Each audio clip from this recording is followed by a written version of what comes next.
ध्यान करेंगे आशीष और श्राप के बारे में. We will meditate upon blessing and cursing. Amen. हम खोलेंगे उत्पत्ति का 12 का 1. Genesis chapter 12 verse 1. आज हम ब्लेसिंग यानी बहुत सारे टीचिंग है ब्लेसिंग के बारे में, कर्सेस के बारे में, कैसा ब्लेसिंग से कर्स को कैसा ब्लेसिंग में बदलना, ये सभी बहुत सारा प्रचार है. There are many teachings about how to change curses to blessings.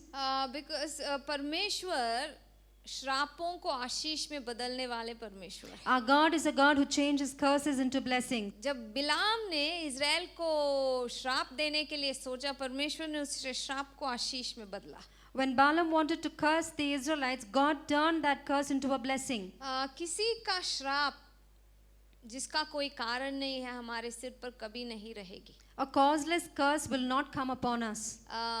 But श्राप में जाने से पहले हम पहले आशीष के बारे में, ब्लेसिंग के बारे में हम ध्यान करेंगे. Before we move into curse, we will meditate on blessing. आशीष को इब्रानी भाषा में बराखा कहते हैं. In the Hebrew language, blessing is known as barakah. It comes from the root word. उसका मूल पद बराक से आता है. The root word of that is barak. बराक यानी घुटनों में आना. Barak means to come on your knees. घुटनों में आना और आशीष में दोनों में संबंध है. Getting down on your knees and blessing, they are related. Now there's a word picture for barak. बराक के लिए एक चित्र है. It is a word picture of a camel kneeling down. वो चित्र एक ऊंट घुटनों पे आने का चित्र है. It's a picture of a camel kneeling down. यानी बराक के पीछे आशीर्वाद जिसका मूल कारण परमेश्वर है, उसके पीछे एक रहस्य है घुटनों में आना. Barak, the fount of all blessing is Christ. There is a mystery behind this. Hallelujah. यानी घुटनों पे आना. It means to come on your knees. So घुटनों पे आना क्या होता है? What does it mean to get on your knees? घुटनों पे आना वो चीज होता है जब परमेश्वर हमें कुछ कहते हैं, उसके सामने हम अपने आप को समर्पण करते हैं या नम्रता, ये सभी घुटनों पे आना होता है. When we come on our knees, it means that we are listening to what God says and we are surrendering ourselves before it. So this kneeling, the barak kneeling, means humility, service and submission. ये Barack का जो घुटनों पे आना है, उसका अर्थ नम्रता होता है, सेवा होता है और अपने आप को समर्पण करना भी होता है. देखिए बहुत बार हम बाइबल में देखते हैं, We see many a times in the Bible कि कभी-कभी कुछ लोग अपने आप को समर्पण किए और आशीष पाए. many times where people have surrendered themselves and have gained blessing. कुछ लोगों ने अपने आप को नम्र करके आशीर्वाद किया. Some people have humbled themselves and been blessed. तो हमें ये स्वीकार करना चाहिए We have to accept this. कि हमारे आशीष का मूल कारण सौता जो है परमेश्वर है. We have to accept that the fount of our blessing is Christ. दुनिया के लोग आशीष को दूसरे नजर से देखते हैं. The people of the world look at blessing in another way. जब उसको गाड़ी मिलते हैं या कोई घर मिलता है या बहुत सारी चीज, मैं नहीं बोल रही आशीष नहीं है, लेकिन दुनिया के नजरों में सिर्फ ये आशीष है. The people of the world think that a car or a house is a blessing. It is a blessing, but it's not everything. परमेश्वर के नजर में आशीष अलग होता है. In God's eyes, blessing is something different. Yusuf को कारागृह में डाला गया. Joseph was put in prison. Yusuf को भेजा गया. Joseph was sold. पॉल और सीलस को कारागृह में डाले गए. Paul and Silas were also put in prison. But yet they were blessed. फिर भी वो आशीष भरे थे. देखिए यूसुफ को बहुत बार निंदा सहन करना पड़ा.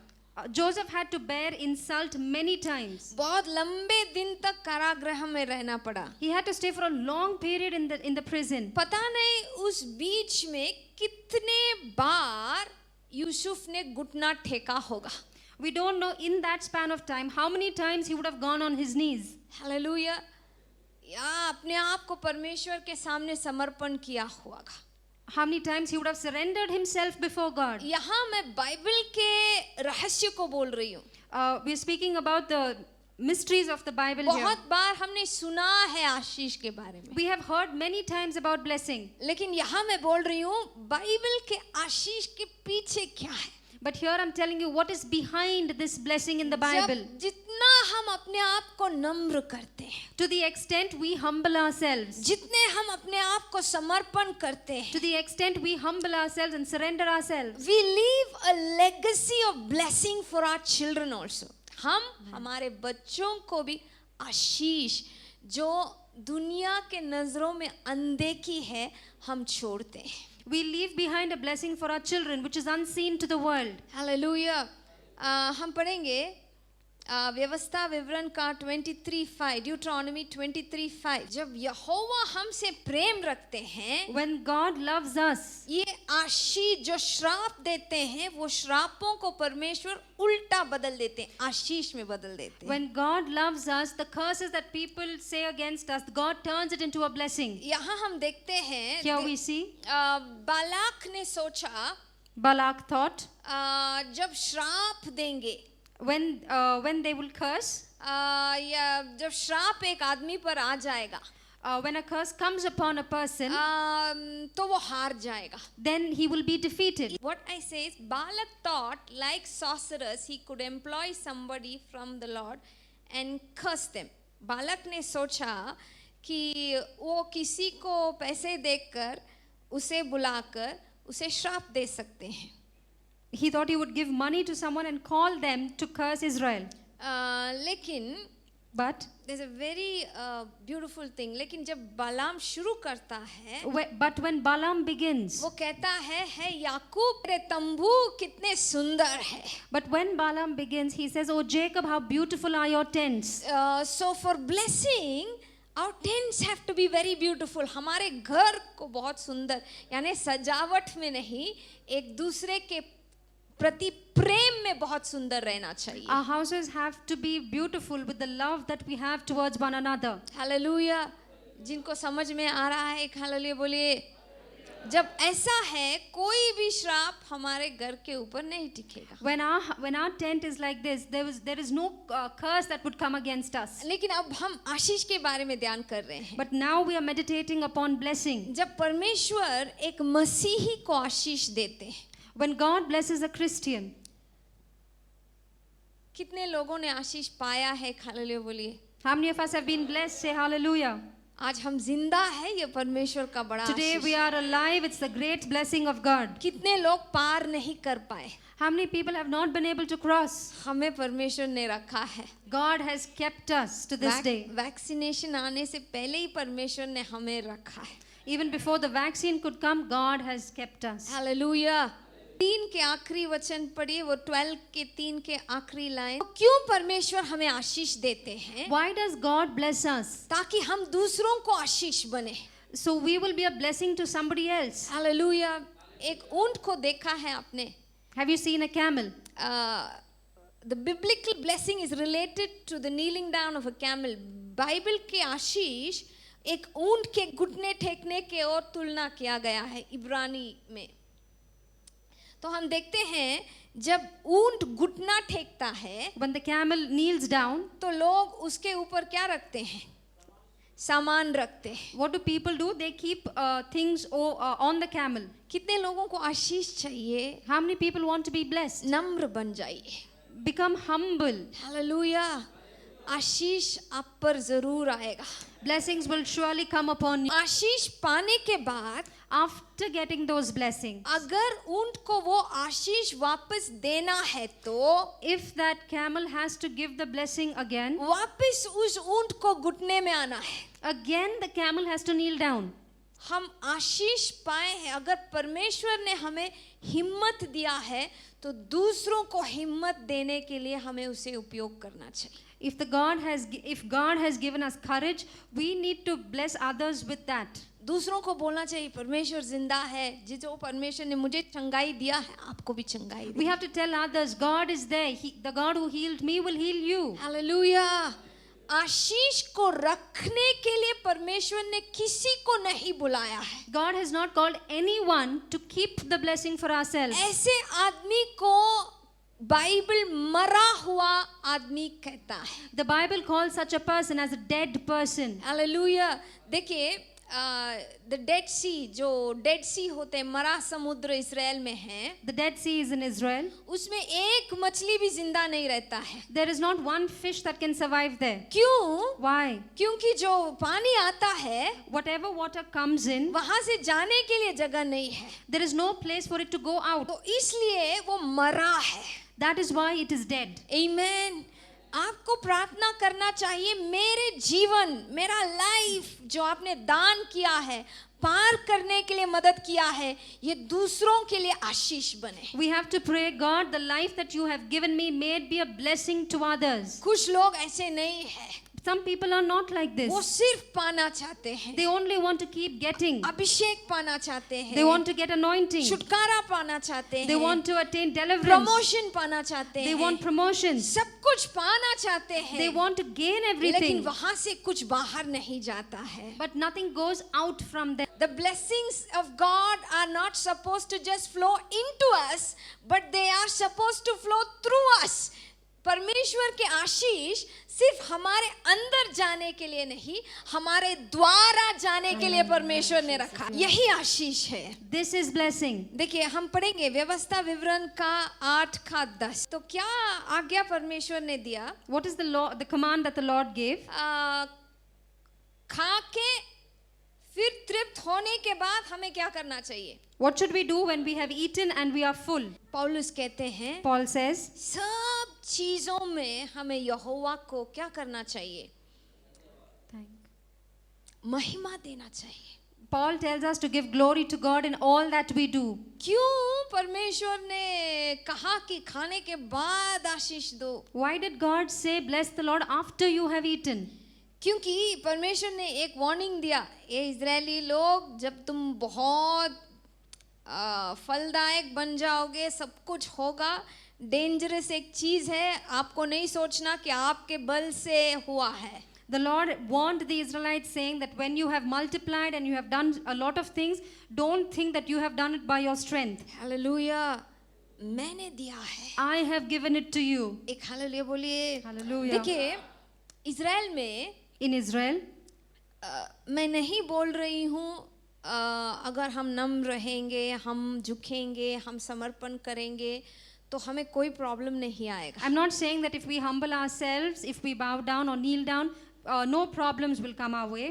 प्रॉब्लम के बीच में भी परमेश्वर हमें आशीष दे सकते. In the midst of the problems, God can still bless us. Hallelujah. Bible में कहा गया है, एक फिरौन, ऐसा फिरौन आया जो यूसुफ को नहीं जाना. The Bible says that a king arose who did not know Joseph. बहुत हिंसा किया. They fell out of favor. बहुत हिंसा किया इस्राएली लोगों को. They persecuted the Israelites a lot. लेकिन फिर भी बाइबल कहता है वो बड़े, फले, फूले और बड़े. Amen. But still the Bible says that the Israelites grew and multiplied. तो ये आशीष क्या है? What is this blessing? जब हमारे और परिस्थिति बुरी होगी, When the situation against us is bad, जब सब कुछ नहीं मिल रहा है, when we are not able to get anything, तब भी आप यूसुफ के तरह घुटनों में आइए. but at that time come down on your knees like Joseph. तब भी नम्र रहिए. Stay humble at that time. उसके बीच में आप बलवंत हो जाएंगे. In that situation you will be a strong person. Hallelujah. देखिए, परेशानी में भी अगर बराक है, अगर आशीष है, Even in the midst of trouble, if there is blessing, और परमेश्वर का ज्योति हमारे बीच में है, and if the light of God is among us, तो हम कभी नहीं मिटेंगे. then we will never be destroyed. Hallelujah. Hallelujah. परेशानी आएगी, Troubles will come. लेकिन जब हम उस परेशानी के बीच में भी परमेश्वर के सामने हम समर्पण करेंगे, But in the midst of that, when we surrender ourselves before God, क्या होगा? what will happen? हम नहीं मिटेंगे. We will not be destroyed. देखिए, याकूब पूरे रात कुश्ती किया. Jacob wrestled through the night. बहुत टायर्ड हुआ He, होगा. he must have been tired. बहुत टायर्ड हुआ होगा। He must have been very tired. हमारे जीवन में ऐसे टायर्ड परिस्थिति शायद आएगी। Maybe there'll be situations where we are tired. याकूब लंगड़ा रहा था, Jacob was lame, लेकिन फिर भी आशीष के साथ बाहर आया। but still he came out with a blessing. देखिए अब्राहम को हम देखते हैं We see Abraham खतना करने के बाद after circumcision. वो धूप में वो बैठ रहे हैं अपने अपने घर के सामने, He's sitting in the sun outside his house. और जब वो बैठ रहा है And when he's sitting, 3 लोग जाते हैं। 3 people go by. आयो जाने दो बा, मैं बहुत टायर्ड हूँ, Let them go, I'm very tired. बहुत टायर्ड हूँ। I'm very tired. क्यों लोगों को बुलाना? Why should I call these people? लेकिन बाइबल कहती है But the Bible says, Abraham दौड़ा। the Bible says Abraham ran. Hallelujah, वो चला नहीं, He didn't walk. दूसरों को आशीष बनने के लिए वो दौड़ा। To be a blessing to others, Abraham ran. Hallelujah. Lot और अब्राहम में यही एक क्या बोला अंतर है। This is one difference between Lot and Abraham. लॉत देरी कर रहा था, Lot was delaying, और देवदूत को खींचना पड़ा, and the angels had to pull him. लेकिन अब्राहम में और लॉत का अंतर क्या है? What is the difference between Abraham and Lot? लॉत कुछ परमेश्वर के राज्य के लिए करने के लिए, परमेश्वर की सेवा करने के लिए वो दौड़ा। Lot ran. नहीं, अब्राहम दौड़ा। Abraham ran to do something for the kingdom of God. तो जो भी हम करते हैं कुड़कुड़ा के नहीं करना है। We should not murmur and do anything. अयो करना है ना, Oh, I have to do अयो this. चर्च जाना है ना। Oh, I have to go to church. Dawood कहता है जब लोगों ने कहा आओ हम कलीसिया जाएं, तो दाऊद बहुत खुशी के साथ गए। David says, when they told me that we would go to the house of the Lord, I was glad. Hallelujah. Hallelujah. तो यहाँ हम देखते हैं अब्राहम दौड़ा। We see here Abraham ran. उसके बाद क्या हुआ? What happened after that? उसी दिन जब वो दौड़ा, The same day that he ran, परमेश्वर कहते हैं God says, यही दिन next year you will have what you wanted। इसी दिन अगले साल जो तुम्हें चाहिए था वो मिलेगी। whatever you desire on this same day, the next year, you will have it. Abraham हमेशा दौड़ा, Abraham always ran कुछ परमेश्वर के लिए करने के लिए। to do something for God. जब अब्राहम को देखकर परमेश्वर कहते हैं तुम्हारे एक ही बेटे को दे दो। When God looks at him and says, give me your only son. सुबह सुबह अब्राहम उठ के Early morning, Abraham rose. पहले करने के लिए दौड़ते हैं। He first goes to do what God has told him. Hallelujah. Hallelujah. जब हम जल्दी में जाते हैं, When we go in a hurry, एक प्यार के साथ जाते हैं परमेश्वर के लिए कुछ करने के लिए, when we go in love to do something for God, परमेश्वर वो देखते हैं। God sees it. Hallelujah. I don't know how many of you have heard about generational curses. कितने लोगों ने पीढ़ी के श्राप के बारे में बहुत प्रचार हुआ है, generational curses.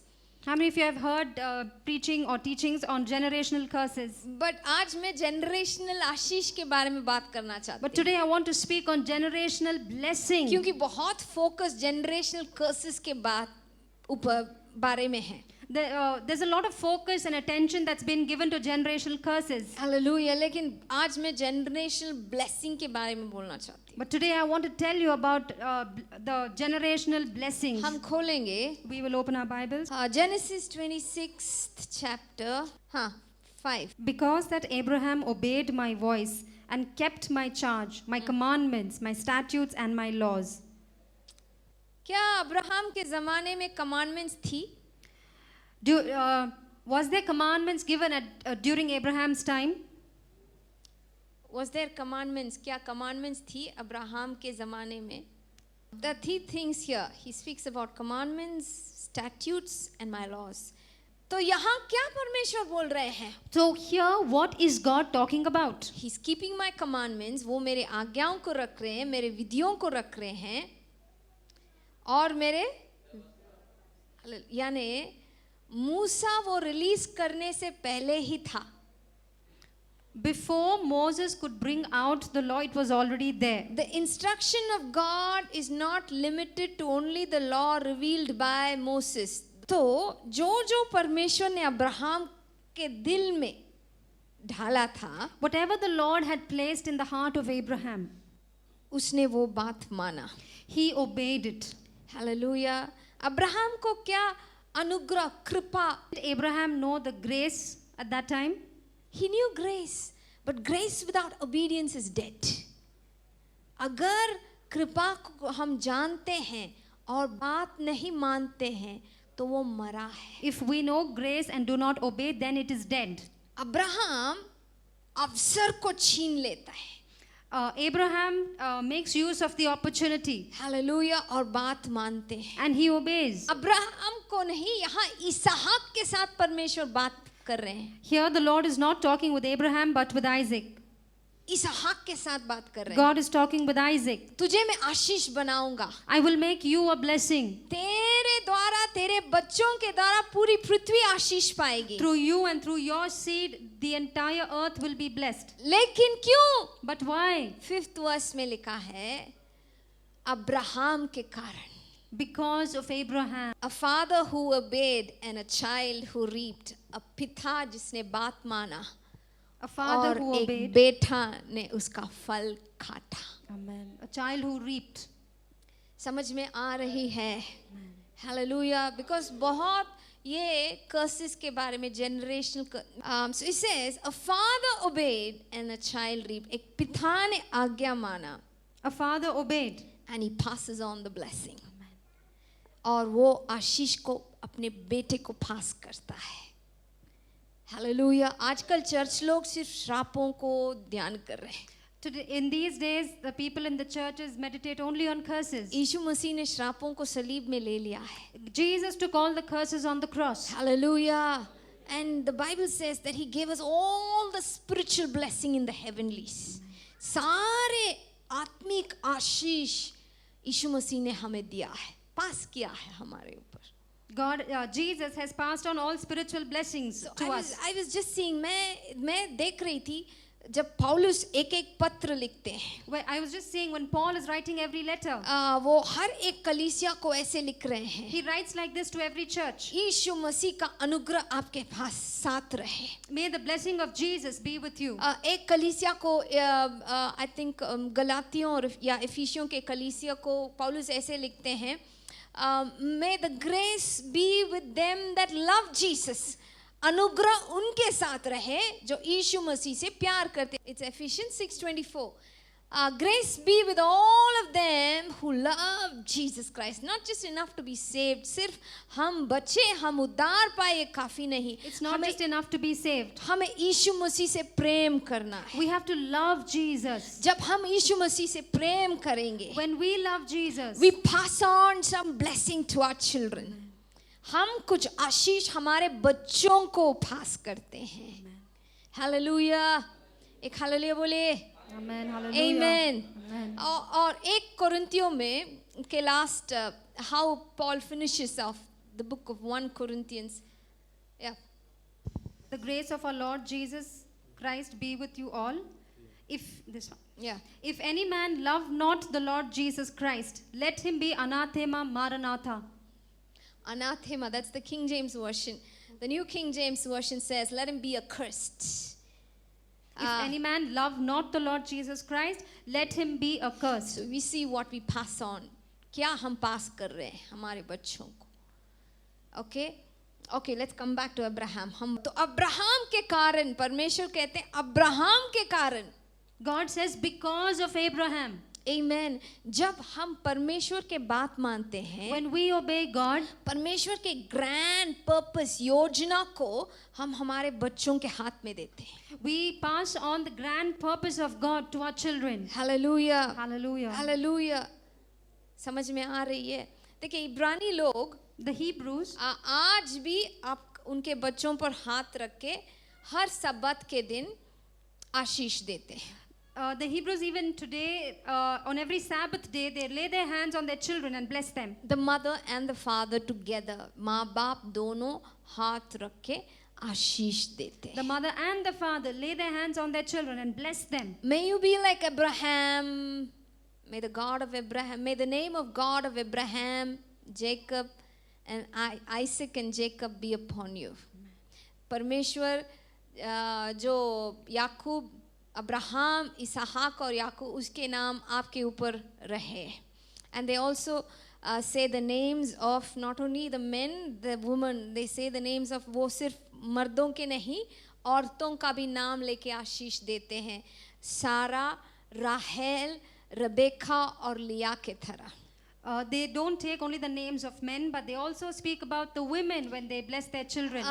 When it's very profound. Everything that is commanded in the Bible, जो भी बाइबल में आज्ञा दिया गया है, Every commandment that is given in the Bible, उसमें एक रहस्य है. there is a secret or a mystery in it. Hallelujah. Abraham, याकूब और इसहाक में 13 अक्षर है. Abraham, Isaac and Jacob, there are 13 letters. And in the matriarchs also 13. Now they say, may the name of this their God be upon you. वो कहते हैं इन लोगों का, परमेश्वर का नाम आपके ऊपर रहे. May the name of the God of these people be upon you. 13 on 13 together कितना हो गया? 26. 26 हो गया. Now 26 is the number value of the name Yahweh. 1 Kings 11:34. यहाँ हम देखते हैं Here we see दाऊद के पोते ने गलती किया है. David's grandson has made a mistake. But God wants to spare the son because of what the grandfather did. He's also a God who remembers. Zakar, the word Zakar is remembrance. Zakar यानी याद करना है. It's not just like, oh, God forgot and suddenly remembered. परमेश्वर भूल गए और अचानक याद में आया. The word Zakar. Zakar यानी वो चीज़ है जब परमेश्वर कुछ चीज़ को एक दिन के लिए याद में लाते हैं और उसको करने में तुले हैं, कुछ करने में तुले हैं. Zakar means it's not just by accident that God thinks about it. He remembers and wants to act on it. जो विश्वास अब्राहम ने दिखाया, The faith that Abraham showed, सिर्फ वो अपने पीढ़ी पर जस्ट पर्सनल एक्सपीरियंस के लिए नहीं रहा, लेकिन अपने बच्चों के लिए उन्होंने एक लेगेसी को क्या करते हैं, कुछ छोड़ा अपने बच्चों के लिए. इसलिए आपके अगर माँ बाप हैं जिन्होंने दूसरों को दान किया है, if your parents have given to others, वो दूसरों के लिए आशीष बने हैं, if they have been a blessing to others, उनके लिए आप परमेश्वर को धन्यवाद दीजिए. thank the Lord for that. कि कुछ चीजों के कारण Because of some things that they have done, आपके ऊपर भी आशीष है. you have blessings in your life. Abraham ने इस अनुग्रह के अवसर को छीना. Abraham took hold of this opportunity of blessing. Grace. He took hold of the opportunity for grace. He obeyed and caught hold of grace. वो बात माना और अनुग्रह को चुना. He obeyed and took hold of grace. बाकी इतिहास है. The rest is history. Hallelujah. Hallelujah. See, we focus too much on generational curses. Remember, when you obey God, जब हम परमेश्वर के बात मानते हैं, when we abide in Christ, जब हम मसीह में स्थिर होते हैं, मसीह के बात मानते हैं, तब हम कुछ आशीष पास करते हैं. When we obey God and abide in Christ, we pass on blessings. जब especially when we obey, जब हम बात मानते हैं, When we obey, especially when we obey the Lord, हम कुछ आशीषों को पास करते हैं. we pass on blessings.